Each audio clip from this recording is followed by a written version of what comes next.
大家好，我是來自奇效實驗室的范雪倫。今天又是收穫一批新鮮米曲的日子，利用這個機會，我們來用3種不同的方式制作鹽曲，並比較實際風味與酵素作用的差異。這批米曲是在12月使用神調法制作的。神調法在之前的影片和大家分享過，沒看過的朋友們可以參考資訊欄位的連結觀看。當時拍攝是在夏天，環境溫度高，比較快收成。冬天的話就多放個1天，一樣長得很漂亮。收穫後的第一個工作是盡量分開攤平米粒，幫助米曲徹底散熱，排出多餘濕氣。持續捏散到像這樣粒粒分明的狀態就可以了。新鮮米曲可以馬上使用，沒有問題，只是裡頭的含水量會比較高。以制作鹽曲來說，新鮮米曲和過濾水的比例大約在1:1就已經非常足夠。我們就用這個比例來做第一種常溫發酵的鹽曲。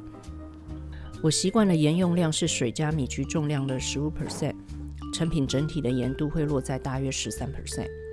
鹽度越低，風味生成的越快，但雜菌滋生的風險也會提高。相反的，鹽度如果拉高，雖然會比較穩定，但酵素的作用也會變慢。13% 是比較常見鹽度與穩定性平衡的一個比例。大家可以以此為基準做微調，攪拌均勻後就完成了前置作業。剩下的米曲先幫他們蓋個透氣的被子，室溫風乾備用。因為我們第二種做法是完全不需要使用到米曲的，而是直接使用菌粉。畢竟不管神調法再快速，制作米曲還是得花一番功夫。假設可以跳過製曲，把菌粉直接投入含有米飯、水、鹽的環境中，這樣也能成功的話，就能省下非常多的時間，值得一試。整體鹽分也是設定在13% 左右，看看曲菌是否依然能順利增生，並產生我們要的酵素纖維。注意要等待米飯的溫度降到低於40度時才能投入菌粉。這也是我第一次嘗試，所以這包剩餘3.5公克左右的菌粉，我全部都倒進去了，希望可以提升成功率。攪拌均勻後，再依照喜歡的稠度倒入適當的水分，曲菌和澱粉均勻混合後，最後再倒入鹽，充分攪拌到整體呈糊狀後，稍微清理一下瓶口，就大功告成了。接下來我們就一起常溫發酵這2罐鹽曲，並一起觀察它們每一天的變化。第二天，先把風乾的米曲裝進保鮮袋，盡量擠出空氣後冷藏保存備用。然後來看一下2瓶鹽曲的狀態，米曲這罐已明顯吸水回軟，看起來更飽滿。用消毒過的乾淨湯匙再次攪拌鹽曲，這樣能幫助酵素與鹽分分布更均勻，也避免表面形成薄膜，並降低發霉的機會。可以的話，每天都記得攪拌1次，規律攪拌對於菌粉版本的鹽曲更為重要，這能幫助菌粉均勻分散，作用更一致。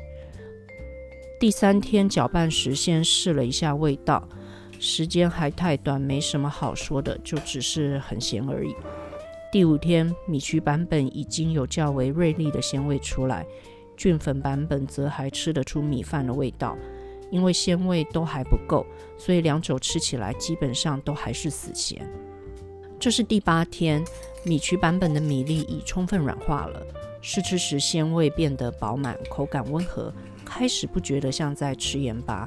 菌粉版本從今天開始吃起來也已經沒了米飯味，淡淡的鮮味讓鹹度也顯得柔和。看樣子曲菌還是戰勝了環境，成功生長並產生了酵素。現在是第10天，氣溫越來越低了。這幾天我們發酵時的環境溫度大多是落在20至25度，這對曲菌來說是偏低，但仍然能作用的溫度區間。經過了10天，2罐鹽曲都已經有明顯的溫潤鮮味，代表曲菌的酵素都有確實的工作。但米曲版本的風味明顯的更加豐富濃郁。為了給菌粉版本追上的機會，我決定再多放1天，明天就進冰箱備用，並開始準備制作電鍋保溫版本的鹽曲。第11天，把常溫發酵的2種鹽曲做最後一次攪拌，試味道沒有問題，我們就先冰進冰箱冷藏。今天來輕鬆快速的利用大同電鍋1天完成保溫版本的鹽曲。剩下的米曲在風乾冷藏後是172公克，我們就全部用掉。然後加入51公克的鹽，先搖晃平氣，幫助鹽均勻分布，再來投入與米曲等重的水，最後記得確實攪拌均勻，並讓米曲稍微吸收水分之後，就可以來準備我們的加熱裝置大同電鍋。和做乾酒時一樣，在電鍋底部做好隔熱後注入熱水，目標是把水溫調到大約60度。製麴時的溫控是45度，因為麴菌的孢子一旦超過這個溫度就會開始死亡。但在這個階段，麴菌已經功成身退，我們要轉而利用的是麴菌在繁殖時所產生的酵素，利用它來糖化澱粉，分解蛋白質，進而產生風味。透過加熱裝置，瓶內的溫度可以穩定地保持在50至60度，這是酵素最活躍的溫度區間，大約6到8小時就足夠讓鹽麴熟成。中間有空也可以開瓶攪拌，順便試味道來決定什麼時候收成。這次我的制作時間是7個小時，完成時瓶內溫度實測是55度，提供給大家參考。保溫制作的鹽麴多了一股清甜的香氣，光搖晃就可以聞到。試吃時在鮮味之外也多了類似乾酒的甜味，非常溫和，放涼後一樣進冰箱。今天是實測的日子，最左邊是常溫直接投菌的版本，再來是米麴常溫發酵，最右邊是米麴保溫發酵。首先再試吃一次，最左邊菌粉制作的版本整體的鮮味還是明顯較淡，這應該是因為菌粉在高鹽且氧氣不流通的環境下增生速度有限，產生的酵素也比較不足。而保溫制作的鹽麴則額外多了甜味，應該是糖化比較充分的關係。確認完風味後，我們來測試肉質軟化的能力。鹽麴的酵素在提供鮮味的同時，還能幫助軟化蛋白質，在料理像是雞胸肉、里脊肉這類比較容易乾柴的部位，就能達到一石二鳥的效果。約90公克的切塊雞胸肉，我們每包各加入約10公克的鹽麴，也就是差不多把13% 的鹽度大約稀釋成1/10，這就是比較好入口的鹹度。裝袋並標示完成後，這樣子大小的肉塊，我們就進冰箱靜置1小時，給酵素時間作用。1小時後，用3種不同的小鐵碗來裝不同鹽麴醃制的雞胸肉。這3碗等會整碗一起拿去蒸，然後各從裡面取一片，放在不同顏色的小盤子上面。這幾片等會兒拿去煎，稍微擦拭掉醃料，比較不容易焦。最後再來一起比較口感和風味的差異。準備好後，把小碗放進蒸籠裡，上大火蒸約10分鐘。這段時間我們就來用鐵鍋把雞胸肉煎香。煎的時候聞起來香氣十足，這就是靠時間打造的天然發酵風味。等煎到金黃，蒸的雞胸肉也差不多好了。先來試吃蒸的雞胸肉。第一個是用菌粉發酵的版本，鮮味比較淡，鹹味和雞胸肉本身的味道就比較明顯，肉質不算硬，但也沒有特別軟嫩。再來是常溫米麴發酵的版本，吃起來米麴的香氣和鮮味非常的濃郁鮮明，但可能會有人覺得麴的味道稍微重了一些。肉質的話，則有稍微更柔軟多汁的感覺。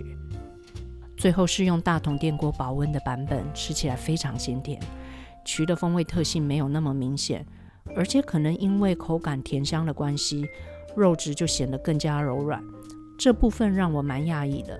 原本我以為常溫發酵的鹽麴經歷了長時間發酵，酵素的活性應該要最好，醃製出來的雞肉也應該要最柔軟。為了再次確認，來試吃香煎版本的雞胸肉。按照順序吃了2遍，總結下來，菌粉直投的鹽麴在軟化肉質部分表現最差，但也還沒有到柴，只是比較有咬感。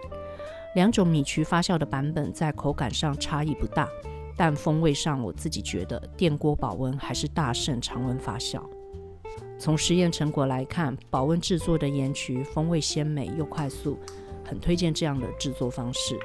不過如果你非常喜歡米麴風味的話，常溫發酵變化更多，可以體驗到發酵的樂趣。直接投菌法雖然省時，但以3.5公克的麴菌使用量來說，我覺得得到的鮮味有點太少，大家就自行斟酌。希望今天的內容也能讓你找到喜歡的鹽麴制作方式。我是來自起笑實驗室的范雪倫，希望你今天也吃得很好，我們下次見。